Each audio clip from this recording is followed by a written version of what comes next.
Bienvenido a la ruta del libro, donde puedes llegar a todos tus libros favoritos. Recuerda darle like y activar la campanita para que no te pierdas ningún capítulo. El Resplandor, segunda parte, capítulo 4, 11, Stephen King, audiolibro. Al lado de la puerta, del lado de afuera, había 4 maletas. 3 de ellas eran enormes, viejas y vapuleadas, hechas de un material que imitaba piel de cocodrilo. La última era un gran bolso con cremallera, de descolorida tela escocesa. Creo que tú podrías coger ese, ¿no podrás? Le preguntó a Joran, que con una mano levantó 2 de las maletas grandes y se puso la tercera bajo el otro brazo. Seguro, asintió Danny. Lo levantó con ambas manos y bajó tras el cocinero los escalones de la terraza, procurando virilmente no quejarse ni dejar que se le notara cuánto le pesaba. Desde su llegada se había levantado un viento otoñal, frío y cortante, que silbaba a través del aparcamiento, obligando a Danny a entornar los ojos mientras avanzaba sosteniendo ante sí el bolso con cremallera, que iba golpeándole las rodillas. Algunas errabundas hojas de álamo crujían y giraban sobre el asfalto, ahora casi desierto, y durante un momento le trajeron a Danny el recuerdo de aquella noche de la semana pasada, cuando se había despertado de su pesadilla y había oído, o por lo menos le había parecido que oía, a Tony, que le decía que no fuera. A Joran dejó las maletas en el suelo, junto al maletero de un Plymouth Fury de color ocre. No es un gran coche, le confió a Danny, lo tengo alquilado.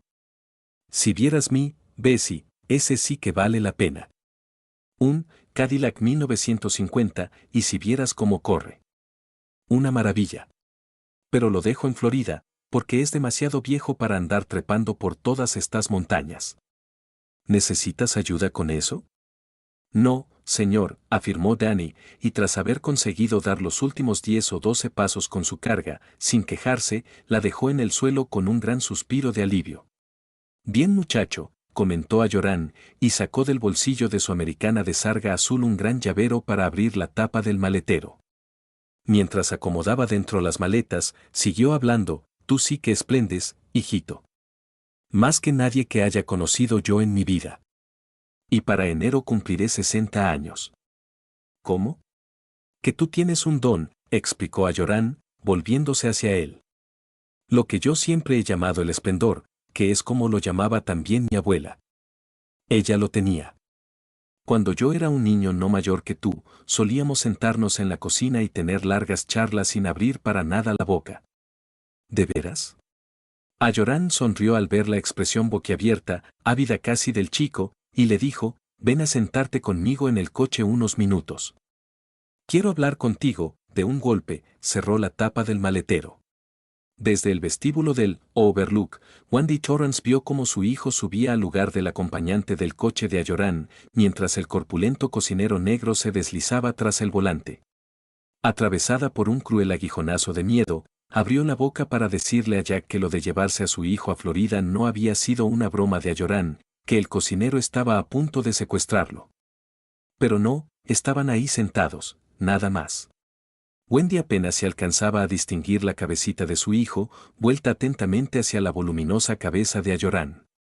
Incluso desde esa distancia, la cabecita estaba en una actitud que Wendy reconoció, la que su hijo tenía cuando por la TV daban algo que lo fascinaba especialmente, o cuando él y su padre jugaban algún juego de ingenio. Jack, que seguía aún buscando a Ullman, no se había dado cuenta. Wendy se quedó en silencio, sin dejar de observar con nerviosidad al coche de Joran, preguntándose de qué podían estar hablando para que Danny tuviera inclinada de ese modo la cabeza. En el coche, a Joran le preguntaba, ¿con que te sentías un poco solo, pensando que tú eras el único? Danny, que además de solo también se había sentido asustado, afirmó con la cabeza. ¿Soy yo el único que usted conoce? Le preguntó. Riendo, a Joran sacudió la cabeza. No, pequeño, no. Pero tú eres el que más esplende. ¿Hay muchos, entonces? No, respondió a Joran, pero algunos hay. Hay mucha gente que tiene un poquito de esplendor, aunque ni siquiera lo sepa. Son los que siempre se aparecen con flores cuando su mujer está triste, los que responden bien a las preguntas en la escuela sin haber estudiado, los que se dan cuenta de cómo se siente la gente con solo entrar en una habitación. De esos, yo me he encontrado con unos 50 o 60. Pero no había más de una docena que supieran que expendían, mi abuela entre ellos. Se admiró Danny, pensativo. ¿Conoce usted a la señora Brandt? Preguntó después. ¿Esa? Preguntó a su vez a Joran, desdeñoso. Esa no esplende. No hace más que devolver platos a la cocina 2 o 3 veces por noche. Ya sé que no esplende, asintió con seriedad Danny. Pero, ¿conoce usted al hombre de uniforme gris que acerca los coches? ¿A Mac? Claro que conozco a Mac. ¿Qué pasa con él? Señora Joran, ¿por qué querría la señora Brandt los pantalones de Mac? ¿De qué estás hablando, muchacho? Bueno, mientras ella lo miraba, estaba pensando que le gustaría meterse en sus pantalones, y yo me pregunté por qué. No pudo seguir. Ayoran había echado hacia atrás la cabeza y de su pecho manaba una risa densa y profunda que llenó el coche como un retumbo de cañones, con tal fuerza que el asiento se sacudía. Danny sonreía, intrigado, hasta que finalmente la tormenta fue cediendo. Como si fuera una bandera blanca de rendición, Ayoran sacó del bolsillo un gran pañuelo de seda blanca y se enjugó los ojos llorosos. Muchacho, le dijo, respirando todavía con dificultad, tú sí que vas a saber todo lo que se puede saber de la condición humana antes de llegar a los 10 años. No sé si envidiarte o no. Pero la señora Brandt, no te preocupes por ella. Ni le preguntes a tu mamá tampoco, porque no harías más que ponerla en un aprieto, ¿me entiendes? Sí, señor, asintió Danny. Lo entendía perfectamente. Otras veces había puesto ya a su madre en aprietos de esa clase.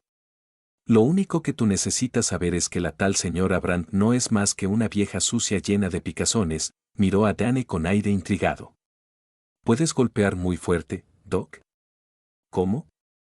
Échame un soplo, piensa en mí. Quiero saber si tienes tanto como a mí me parece. ¿Qué quieres que piense? Cualquier cosa, pero piénsalo con fuerza. De acuerdo, asintió Danny. Lo pensó durante un momento y después se concentró en enviarlo fuera, hacia Ayoran. Jamás había hecho hasta entonces una cosa semejante, y en el último momento algo instintivo se movilizó en él para suavizar en parte la fuerza bruta de lo que enviaba, porque no quería hacer daño al señor Ayoran. Así todo el pensamiento salió de él como una flecha, con una fuerza que el chico jamás se habría imaginado, como una pelota con efecto. Espero no haberle hecho daño, y lo que pensó fue, hola, Dick. Ayoran se encogió y se echó atrás en el asiento. Sus dientes entrechocaron con un ruido áspero, y una gota de sangre le apareció en el labio inferior. Involuntariamente, las manos que tenía laxas sobre las piernas subieron a apretarse contra el pecho y volvieron a bajar. Durante un momento, sin poder controlarse conscientemente, parpadeó azorado. Danny se asustó. ¿Señora Joran? Dick. ¿Estás bien? No sé, respondió Ayoran, con una risa incierta. Realmente, no sé. Dios mío, muchacho, si eres una pistola. Lo siento, se disculpó Danny, más alarmado aún. ¿Voy a buscar a papá? No, ya se me pasa. Estoy bien, Danny. Quédate aquí. Me siento un poco alterado, nada más. Pero no lo hice tan fuerte como podía, confesó Danny. En el último momento, me asusté. Pues parece que tuve suerte, si no, se me estarían saliendo los sesos por las orejas, sonrió al ver la alarma pintada en el rostro del chico. Pero no me hiciste daño. Ahora, dime qué sentiste tú. Como si hubiera tirado una pelota de béisbol con efecto, fue la respuesta. ¿Así que te gusta el béisbol? Preguntó Ayoran, enjugándose las sienes con cuidado. A papá y a mí nos gusta mucho, respondió Danny. Cuando jugaron el Mundial, vi por TV a los Red Sox contra Cincinnati. Entonces, yo era mucho más pequeño, y papá el rostro de Danny se nubló. ¿Era qué, Dan? Me olvidé, declaró el chico y empezó a llevarse la mano a la boca para chuparse el pulgar, pero era un recurso de bebé. La mano volvió a su regazo. ¿Tú puedes saber en qué están pensando tu mamá y tu papá, Danny? Ayoran lo observaba atentamente. La mayoría de las veces, si quiero. pero generalmente no lo intento. ¿Por qué no? Bueno. El niño hizo una pausa turbado. Sería como espiar dentro del dormitorio para mirarlos mientras están haciendo eso que sirve para hacer bebés. ¿Sabe usted a qué me refiero? Alguna vez lo he sabido, respondió con seriedad a Yoram. Y a ellos no les gustaría. Tampoco les gustaría que les espiara lo que piensan. Sería algo sucio. Entiendo. Pero sí sé cómo se sienten, continuó Danny.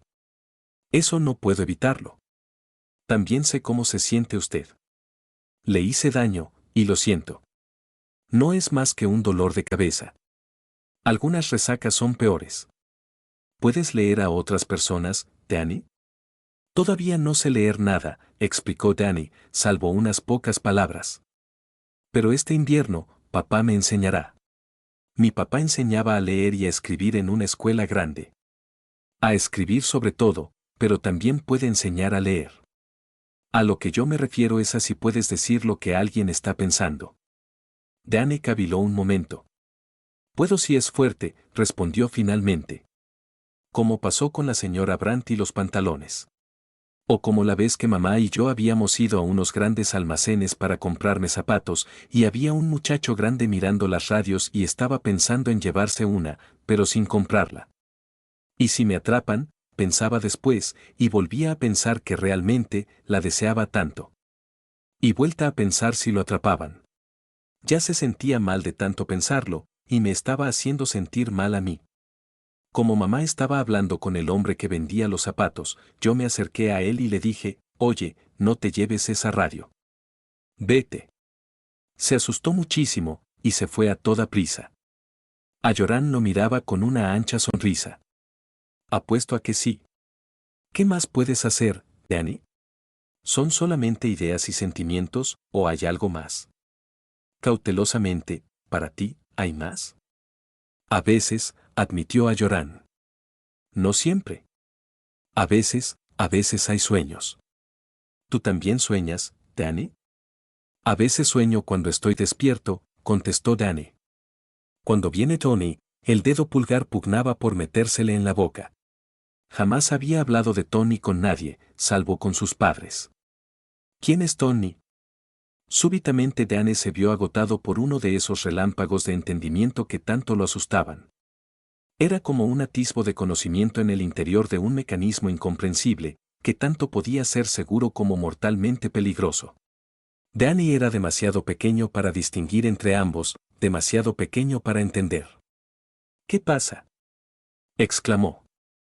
Me preguntas todo esto porque estás preocupado, ¿no es cierto?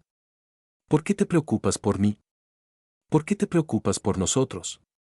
A Yoram puso sus grandes manos sobre los hombros del niño y dijo no importa. Quizá no sea nada, pero si me equivoco. Verás, lo que tienes en la cabeza es algo muy grande, Danny. Supongo que tendrás que crecer mucho antes de poder manejarlo. Eso te exigirá valor. Pero hay cosas que no entiendo. Exclamó Danny. ¿Qué entiendo, pero no? La gente siente cosas, y yo también las siento, pero no sé qué es lo que siento. Con aire desdichado, se miró las manos. Ojalá supiera leer. A veces Tony me muestra señales y no sé leer casi ninguna. ¿Quién es Tony? Insistió a Yoram. Mamá y papá lo llaman, mi compañero de juegos invisible, respondió Danny, recitando cuidadosamente las palabras. Pero es real, de veras. Por lo menos, es lo que yo creo. A veces, cuando me esfuerzo por entender las cosas, él viene y me dice, Danny, quiero enseñarte algo. Y es como si me desmayara. Solo que, hay sueños, como tú dijiste. Mientras miraba a Yoram, tragó saliva. Antes eran bonitos, pero ahora, no recuerdo cómo se llaman esos sueños que lo asustan a uno y lo hacen llorar. ¿Pesadillas? Sí, esos es. Pesadillas. ¿En tus pesadillas aparece este lugar? ¿Aparece el Overlook? Danny volvió a mirarse el dedo pulgar. Sí, susurró, y después añadió, mirando de frente a Yoram, pero a mi papá no puedo decírselo, ni a usted tampoco. Él necesita este trabajo porque es el único que pudo conseguirle el tío Al, y además tiene que terminar su obra porque si no empezará de nuevo a hacer algo malo, y yo ya sé qué es emborracharse. Antes solía estar borracho, y eso sí que era algo malo. Se interrumpió, al borde del llanto. Vamos, vamos, lo tranquilizó a Joran mientras atraía su cara contra la sarga ápera de su americana, que olía débilmente a naftalina. Está bien, hijo. Y si este dedo quiere estar en la boca, déjalo que se dé el gusto. Lo animó, pero su expresión era de inquietud. Verás, Danny, lo que tú tienes yo lo llamo esplendor, es lo que la Biblia llamar tener visiones y algunos hombres de ciencia precognición. He leído sobre este tema, hijo. Lo he estudiado. Todas esas palabras significan ver el futuro.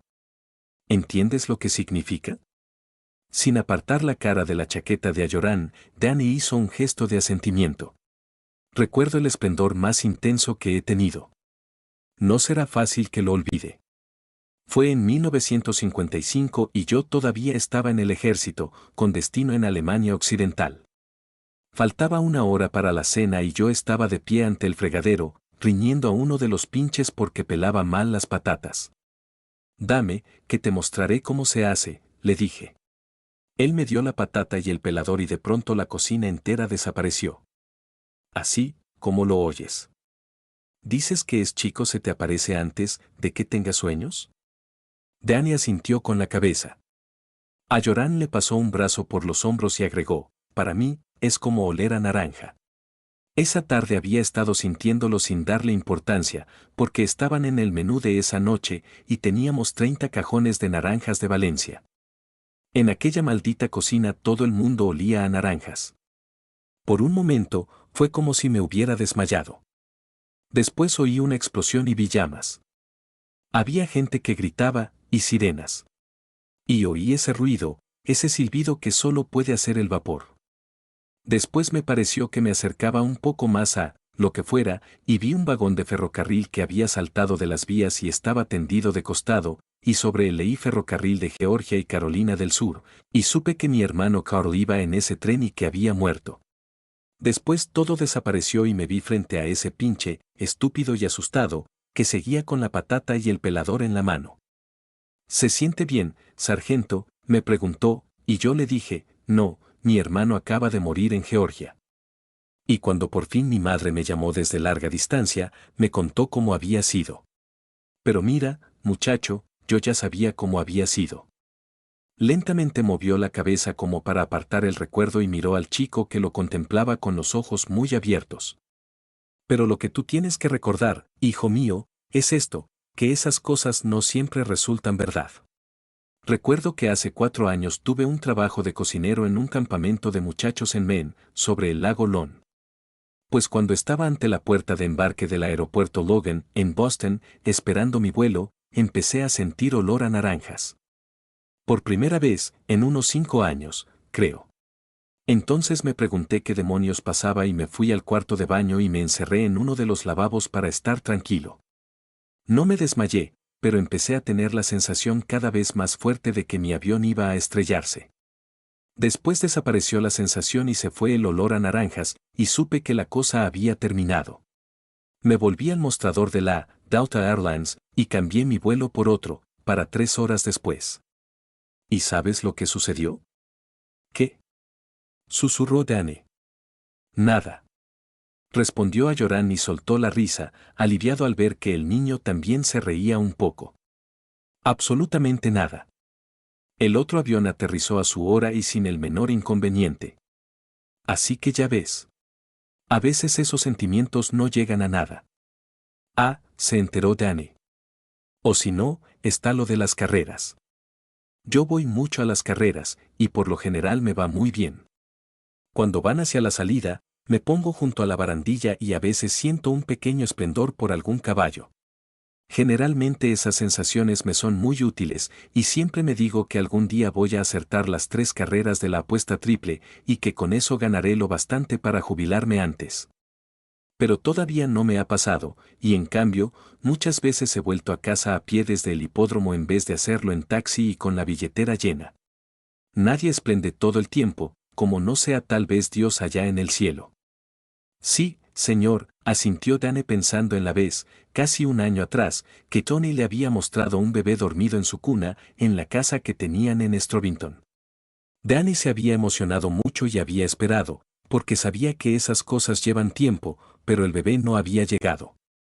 Ahora, escúchame, continuó Ayoran, mientras tomaba en las suyas las manos de Dane. Yo he tenido aquí varios sueños malos, y algunas malas sensaciones. Llevo 2 temporadas trabajando aquí y tal vez una docena de veces tuve, bueno, pesadillas. Y tal vez una docena de veces me pareció que veía cosas. No, no te diré qué, porque no son para un muchachito como tú. Cosas malas, simplemente. Una vez fue algo que tenía que ver con esos malditos setos recortados de manera que parezcan animales. Otra vez hubo una doncella, que se llamaba Dolores Thackeray y que tenía cierto esplendor, aunque no creo que ella lo supiera. El señor Ullman la despidió. ¿Sabes lo que quiere decir eso, Doc? Sí, señor, asintió candorosamente Danny, porque a mi papá lo despidieron de su trabajo como profesor, y creo que por eso estamos en Colorado. Bueno, pues Ullman la despidió porque ella dijo que había visto algo en una de las habitaciones, donde había sucedido algo malo. Fue en la habitación 217, y quiero que me prometas que no entrarás allí, Danny, en todo el invierno. Ni te acerques siquiera.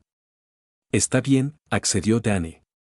¿Y esa señora, la doncella, te pidió a ti que fueras a ver?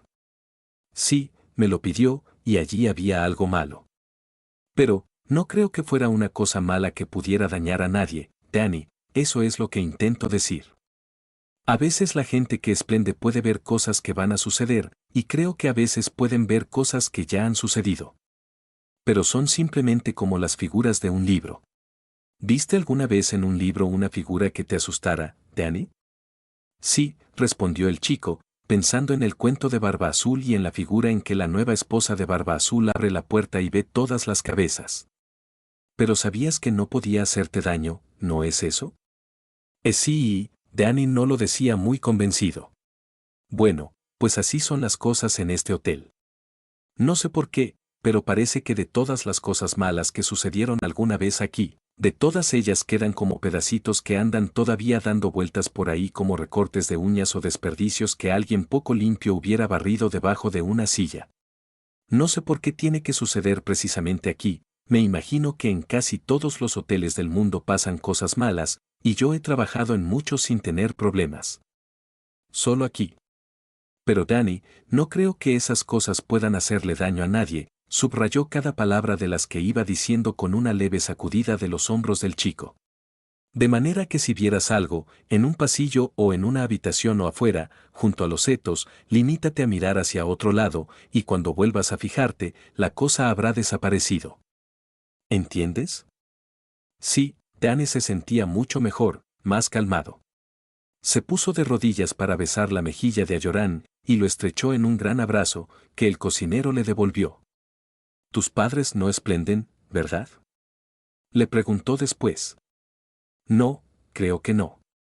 Yo hice una prueba con ellos, como la hice contigo, dijo Ayoran, y tu mamá se sobresaltó un poquitín.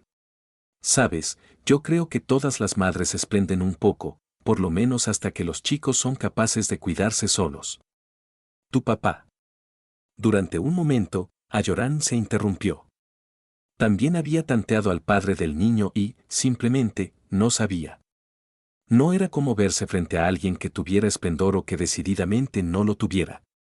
Hurgar en el padre de Danny había sido, raro, como si Jack Torrance tuviera algo, que ocultaba. O algo que mantenía tan profundamente sumergido dentro de sí mismo que era imposible de alcanzar. No creo que él esplenda para nada, concluyó Ayoran. Así que por ellos no te preocupes. Cuídate tú, y nada más. No creo que haya aquí nada que pueda dañarte, con que mantén la calma, ¿de acuerdo? De acuerdo. Danny. Doc. Danny levantó la vista. Es mamá, que me llama. Tengo que irme. Ya lo sé, asintió Ayoran. Que lo pases bien aquí, Danny. Lo mejor posible. Claro.